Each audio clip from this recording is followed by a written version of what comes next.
welcome to another episode of the LZ Sports Show. We had some technical difficulties and we did a restart, so off we go.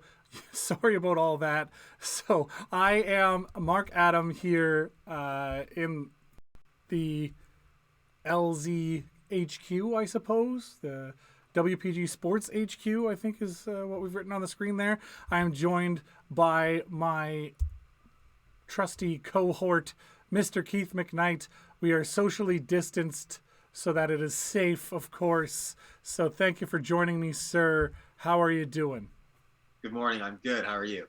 Great. Loving sports, loving watching the Jets win games. It's been great, actually. So I'm very happy about all that. It is. It's another day after another game here on another show, to discuss what we saw last night. And we have nothing but good things to touch on from the defensive side, the offensive side, and the team side, because you saw, and goaltending. We can't forget about goaltending. Oh, absolutely not. We just cannot. I mean, let's just jump right into it. What did you think about last? Oh, actually, sorry, go ahead. I got those socials on the screen there. Follow us on Facebook, the WPG Magazine. Instagram and Twitter are both at the WPG Magazine. And our YouTube is wpg.news/YouTube. Head over there, like, subscribe, ring the bell, get those alerts so you know when we go live, when we post new content and all that kind of stuff. It's not just sports either. If you're a big fan of wine, there's a series on there called the WPG Wine Down.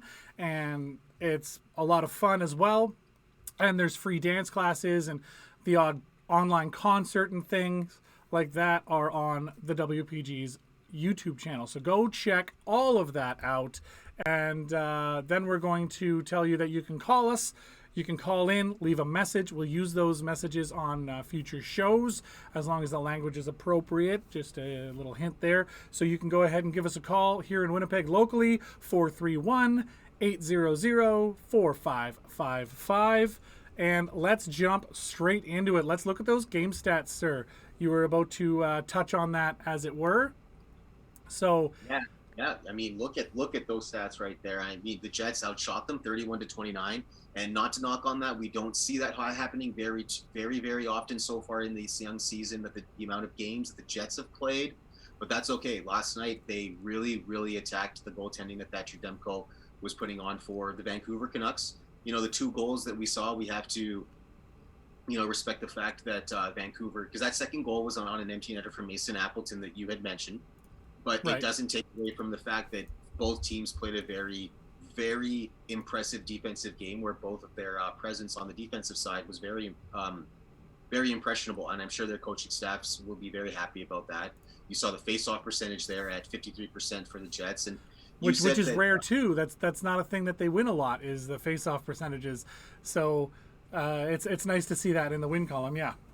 Yeah, I really wish I remember the stat that you were talking about. We had a phone call about 2 or 3 days ago, and 46%, or was it like 49% of face-offs in the entire season? And apparently, when you did some math, that worked out to not be it's not a stat the Jets want. They want it to be higher. So when they see this at 53% now, hopefully they can take that into the next game.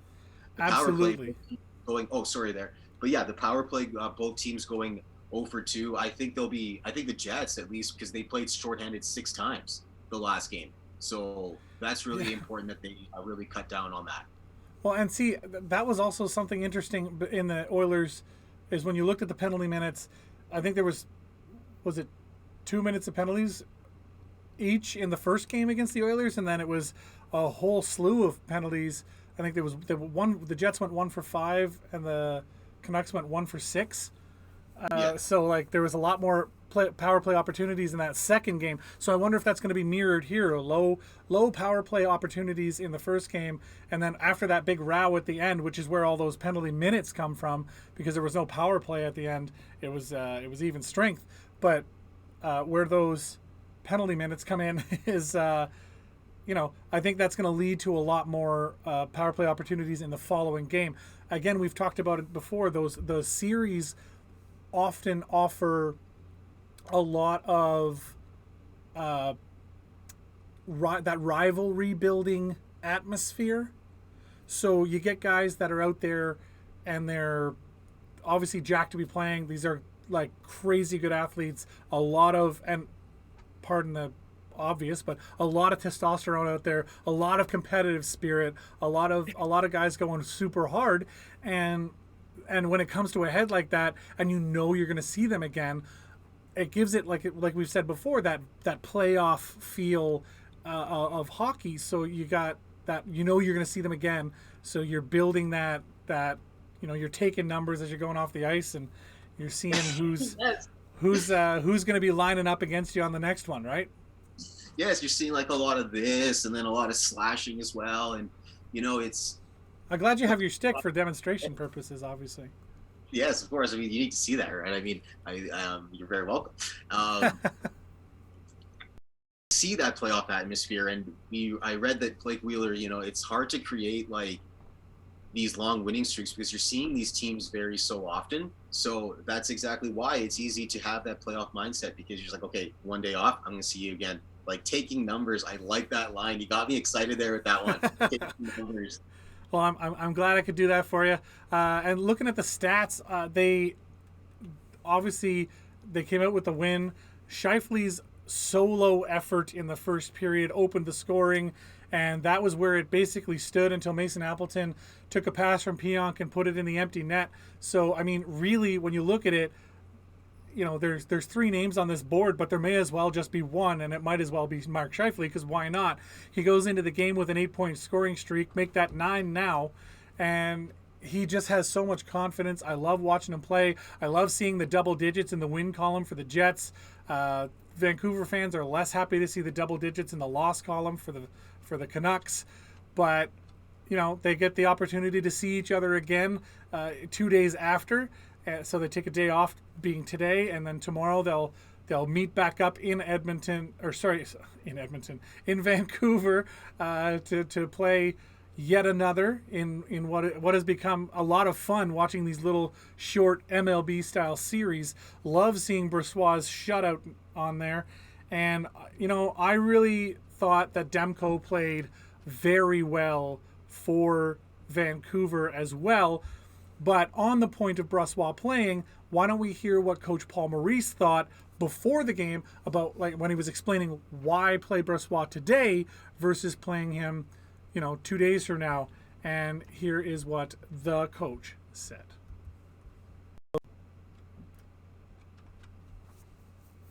Yeah, it's a timing thing.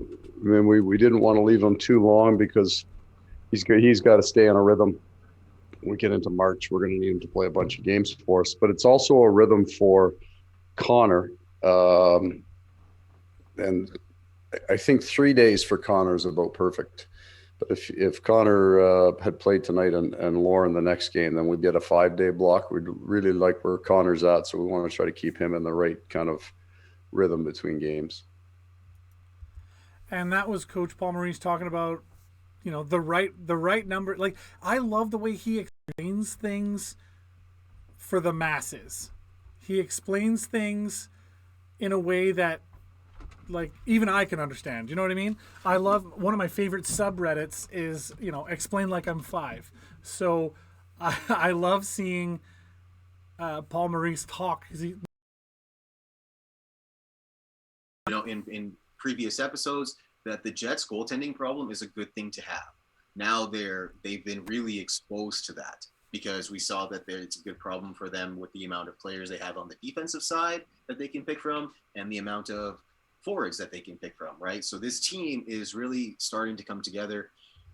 Now that they hit the double digits in the win column, I hope that, after that's 17 games played now at 10-6-1, figure out the next 3, and then when they play the next 20 games, when they reach 20, I'm telling you this, I firmly and faithfully believe, with the players that the Jets can have, that can put out there on that team, on the ice, they can go 15-5. I think that's an ambitious number. I like it. I have not much to say on the goaltending that hasn't already been said. Who was the player that you thought stood out for you last night? Other than Mark Scheifele, and it was like a tie for me again with Nikolai Ehlers. After last night, we were talking that look at Ehlers' speed. And then I said, yeah, really pay attention to it. So I started to do that. And I'm like, this guy's vision and offensive awareness and defensive awareness to avoid defenders coming into him when he literally has a speed that nobody can catch him, right? Like, they don't need to worry about an offensive system when Nikolai Ehlers is on the ice, because if he has the puck, he's just thinking one thing, and that's just get the puck to the net, and he's not going to waste any time doing that. And then now you're seeing his vision come into play, where he's able to make those tight turns and those quick stops and those pivots for himself to avoid those high-end collisions on the ice. So between himself and Mark Scheifele, it was a tie for me between those two. Yourself, Mark? I'd probably have to go with Paul Stasny. I thought he played absolutely amazingly. I thought, face-off percentage, 6 wins, 5 losses, so 6 out of 11 at the face-off dot, better than 50%, but he's one of the only Jets that manages to do that on a consistent basis. Last night, Adam Lowry led the charge, having the highest face-off percentage, but I really thought that Stasny he's always in the right spot. He's drawing defenders, which gives lanes for guys like Ehlers that you were talking about. Paul Stastny's the guy creating those sort of lanes. And then not only that, you get into the offensive zone, and all of a sudden, how is Paul Stasny always open? How is he always available to receive a pass? When Ehlers is in the corner and he's in trouble, he turns, he looks, there's Stasny. Perfect. Here's the puck. I'll quote you exactly what you said. He's a seasoned veteran, and that's the exact way that he's playing. You said that, and you couldn't ask for anything better from Paul Stasny. And before I forget, he loves playing here. He loves it here. He loves the Winnipeg Jets, and he fits into the chemistry and their system, and it shows. It really shows. Absolutely. I love that he does all of the veteran things that veterans do, and those things are the things that go very unnoticed by fans and the media, but coaches and players really appreciate that type of game. One shot on goal, sure, that's not a big deal. Just over 50% on the faceoff dot, not a big deal. But it's all the other things he does. It's the defensive effort that he makes. It's when he's in the offensive zone, like I said, he's always open. He's creating opportunities for other people just by being on the ice. And he's so smart, he's so aware, and I love watching him play the game. So, for me, Paul Stasny was the standout for sure. That was absolutely evident there. And again, going back to that the stats pack there, Scheifele sitting there by himself, Appleton, Pionk getting basically gimme goals. It was a great game to watch. At the end of 20 minutes, my first observation about the Vancouver Canucks was that they lean on their goalie a lot. They open lanes and just let the Jets shoot because they'd rather make it so he can see the puck and just let them shoot. They find that easier than trying to stop the shot, which against a team like the Jets isn't going to pan out all the time. Last night they did a great job of it, I thought. Mark Scheifele getting in behind the defense on the breakaway, notwithstanding, I thought the Canucks didn't play a terrible game. They're just, couple of lapses and there you go. When you let a guy like Mark Scheifele get in behind everybody, and it didn't. I couldn't understand how that happened. Mark Scheifele. He's quick, yeah, but he's not Connor McDavid fast.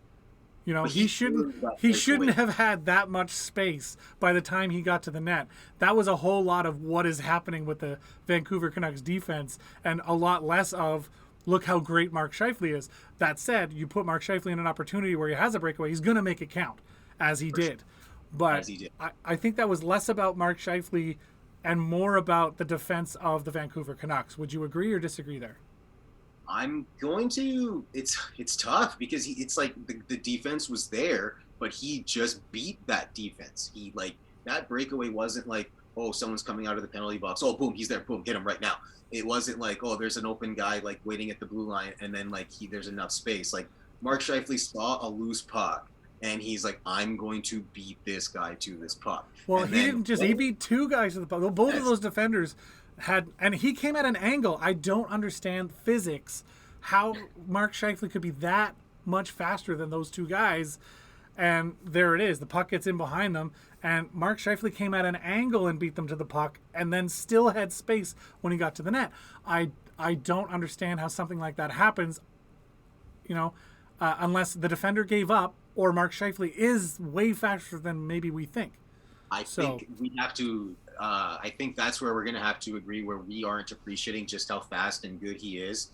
How the same way I discovered Thatcher Demko on the U.S. national development team, who I'm a big fan of since 2014, been watching his career very closely, and same with Mark Scheifele. I discovered that he trains with Gary Roberts in the off season. So some of the most elite players are training with Gary Roberts all off season long, and Mark Scheifele is one of those players. And you know what? If it's starting to show its benefits and dividends now for what he's been doing in the off season, so be it. Because maybe that's how he beat the laws of physics yesterday. I mean, it's altogether likely. I'd like to see the replay again from a couple of different angles. I watched it. I saw the replay during the highlights and all that, but I can't wrap my brain around how that happens. I can't fathom how that turns so quickly the other way. I don't know. It boggles the mind, the physics of it. Mark Scheifele, great player. Don't know how he did it. Another story from the game, at the very end, we saw that big doggy pile style fight. So, the rivalries are happening. And in injury news, Pierre-Luc Dubois could potentially have tried to sort of suit up tonight, but Paul Maurice said that he wanted to put him through another full practice, and then he would look at maybe putting him in on the next game. So it seems, based on that Pierre-Luc Dubois' injury is coming to an end here, looking like he may be back sooner than later. So if he's not back against the Canucks tomorrow night, he may have an opportunity to play against the Habs after that. So Pierre-Luc Dubois, that's a big game against the Habs. Yeah, well, and that's the big thing coming up for them.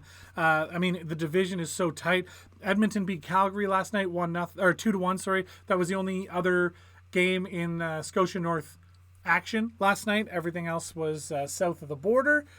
And as far as the playoff picture is concerned, it's just too hard to tell because there's no parity. As we discussed a couple of times, you got teams like Detroit and Ottawa who have 4 wins, but they've played 19 games, and you have Buffalo who's played 13 games and has 4 wins, and then you got teams like, and by the way, do not sleep on New Jersey. I know they're not anywhere up the top of the standings. I think they're in 23rd place or something like that, but 6 wins on 13 games played.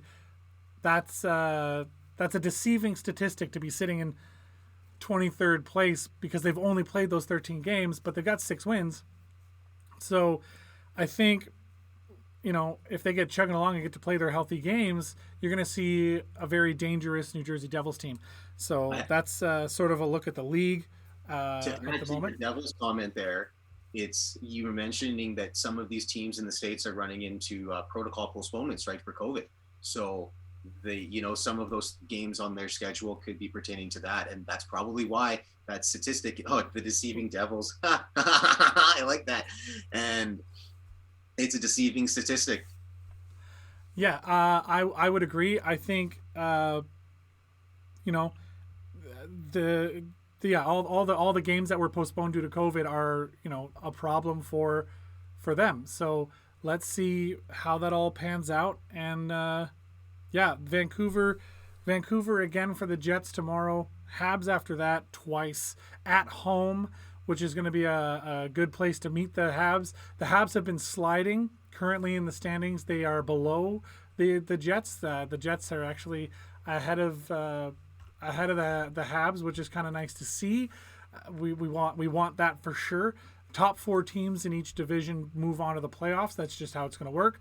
And then it's seeded, so first versus fourth kind of thing. But it's the playoffs will be as usual, 16 teams, 7-game series, the whole thing. So as it sits right now, You got Montreal, who, by the way, have only played 15 games with 9 wins, and the Winnipeg Jets have 10 wins, but they've played 17 games.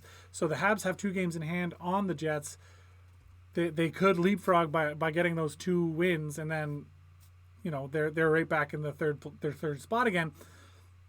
Edmonton has played 19 games and Toronto's played 18. Speaking of, Toronto looks like a team possessed. I keep saying, on paper, they look like they should be the best team in the league, and they currently are the best team in the league. This is the year that I might actually believe Toronto fans, for the first time in my entire life. I am 38 years old. Every single year of my life, Toronto fans keep saying, this year they're going to win the cup. Next year. And every single year, it's next year, after the first 10 games of the season, next year, we're going to win the cup next year. This is a practice year, and that's been happening. That's been happening since 1967. But, and I don't mean to throw shade. I'm just saying it actually looks like it might be the Maple Leafs year. They are playing possessed hockey. They have an all-star team on their own. You got a healthy Joe Thornton who's back playing some really solid hockey since his rib fracture. And, I mean, Austin Matthews, Mitch Marner, I could literally list everyone on their team and go, name the bad player here. But, I mean, they're unreal. And also, who is this Florida team? Who are they? Like, what is happening in Florida? I don't understand. Shout out to Cross Lake First Nations finest, Brady Keeper. Had a chance to meet him at the airport, was on the same flight with him. It was amazing. And I think he has a lot to do with it. They also have Joel Quenneville as their head coach. Like, they have a good coach. They also have Roberto Longo in their front office. So it's like, who knows the team, right? Exactly. And their owner, a friend of mine, said to me that, their owner is very, very invested in making things work down there. So I think, with the direction that they're going in, and one seasoned veteran that I knew that this Florida team, gosh, you make it sound like I work for this team now, right? Because I know so much about them. Brian Boyle, I was very impressed with him, because when they brought him in down there to help out that young unit that they have down there, I think that Florida's in good shape, and you can't go wrong with Joel Quenneville's coaching. He has the Lord Stanley Cups to prove that. And we got Sergey Babrowski, by the way, sitting on the bench. $10 million cap hit, and they've got him sitting on the bench. The last 3 games, I think, were played by the backup, whose cap hit is $800,000 a year or something like that. So, and he's got a 6-1-1 record, and Bobrovsky's got a 5-1-1 record. Both of those guys are playing awesome hockey. I don't understand, if we've got a 5-1-1 record out of Bobrovsky this year, why he's not playing if he's your $10 million cap hit, and your backup, quote unquote backup at this point. Yeah, he's playing the games, and he's got a 6-1-1 record. It's interesting to me that they've made that choice and they're going that direction. It's weird, but I'm not used to seeing, when I look at this league standings, I'm not used to seeing in the top 3 the Florida Panthers. I'm just not used to that. Since the inception of the Florida Panthers, I don't think I've ever seen them in the top 3 in the league. Lee Gorin as well. He played for the Florida Panthers. He's from Winnipeg. He had a good AHL career. And he also played for the Moose. So, yeah, I don't know. I guess they like the Manitoba talent. As long as there's Manitoba talent on an NHL hockey team, they're in good shape. Shape. Fair enough. The three things that I just wanted to share with our fans. We talked about this on a lighter note. Hopefully somebody can drop a comment in regarding these 3 things. I believe that DJ Blitz of Virgin 103 FM looks like Andrew Kopp. There is a resemblance there to the 2 of them. So that's a nice little Winnipeg connection. And with Pierre-Luc Dubois' dad being the assistant coach of the Manitoba Moose, I was telling you this yesterday, he has a strong resemblance to the late, great James Gandolfini.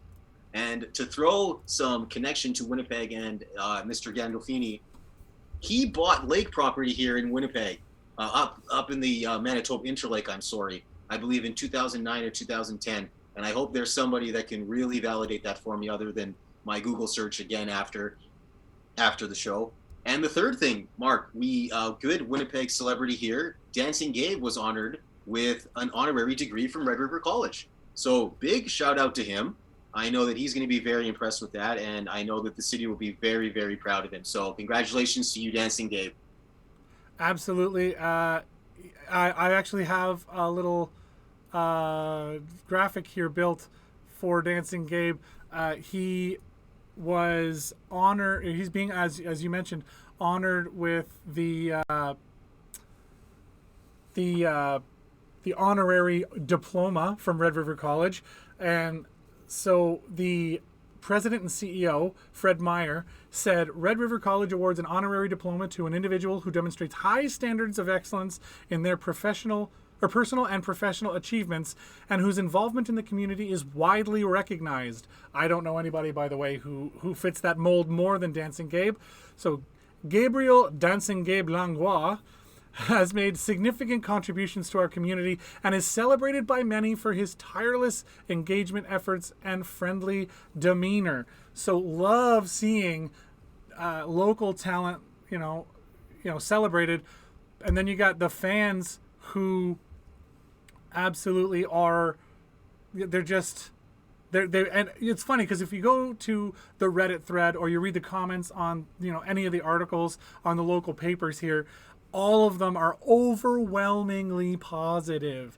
It is so rare to see so many people on the internet even agreeing on a thing, and it's all agreed that Dancing Gabe deserves the accolade, and it's been wonderful to see the city come together over that. So congratulations if you're watching, Dancing Gabe. Good job. Keep on dancing, man. Love it. Yeah. Love seeing it. That deserves a celly for sure, for sure. Oh, those glasses are a lot, man. I love it. I love it. I love it. So we got a game tomorrow. The Jets got a game tomorrow. Excuse me. So they're gonna go do that. I love that they're gonna keep plugging along and getting it done. Let's see them tomorrow. And Scheifele on a 9-game point streak now, heading into this game against Vancouver tomorrow. And also somebody we didn't mention today that I think we really should. Pionk played a great game last night, had a couple of defensive letdowns, but he turned around and he made up for those immediately. He solved his own problems. He didn't let somebody else rescue him. And I thought, what a great testament to the kind of defenseman he's trying to be, that, when he screws up, he gets on his horse and he just hoofs it where he needs to go and makes that play unhappen, basically. So I loved seeing that, and his willingness to fix his own mistakes instead of, you see some guys, they make a mistake and they go, oh no, and then somebody else has to bail them out because they're too busy feeling sorry for themselves over in the corner or whatever. But that is not Pionk's MO. I'm glad to see that.